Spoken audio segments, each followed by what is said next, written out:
2023 চনৰ 11 জুনত ভাৰতীয় জনতা পাৰ্টীৰ অতি সক্ৰিয় কাৰ্যকৰ্তা জোনালী নাথৰ হত্যা হৈছিল।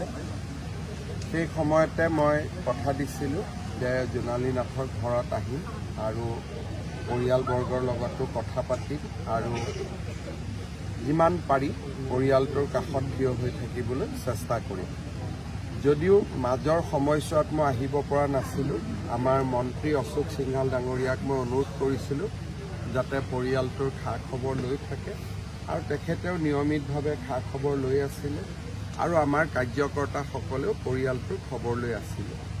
আজি অলপ সময় পাই মই নিজে আহি পৰিয়ালটোৰ বিশেষকৈ জোনালী নাথৰ স্বামী, তেওঁৰ মাতৃ, দুইটা কন্যা সন্তান সকলোকে আকৌ এবাৰ সমবেদনা জনালোঁ।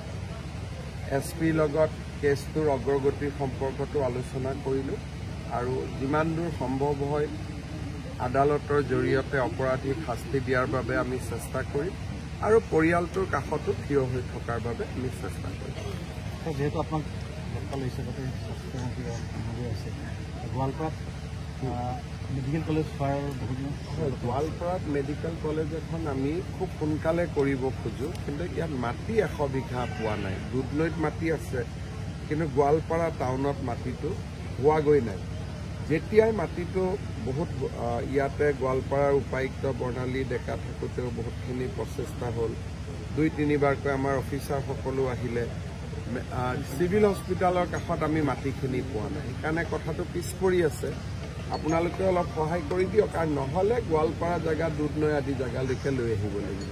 ছাৰ, জোনালী নাথৰ হত্যাৰ পিছতে গোৱালপাৰা একাংশ লোক মানে শংকিত হৈছিলে, কাৰণ তেনেধৰণৰ ঘটনা বহুত হৈ আছে গোৱালপাৰাত। আমি কঠোৰ হৈ আছোঁ। এনেকুৱা ঘটনা যোনেই কৰে বা কৰিব চেষ্টা কৰে, মই নিশ্চিত যে আইনৰ হাতৰ পৰা সাৰি যাব নোৱাৰে। ছাৰ, মাটিয়াৰ বহুত এলেকা চৰকাৰী ভূমিত ছাৰ অবৈধভাৱে বহুত তাৰো চেষ্টা আপোনালোকেতো জানেই গোৱালপাৰাত কিমান এভিকশ্যন চলি আছে, কিন্তু পৰ্বত সমান সমস্যা যিমান পাৰোঁ কৰি গৈ আছোঁ। ঠিক আছে।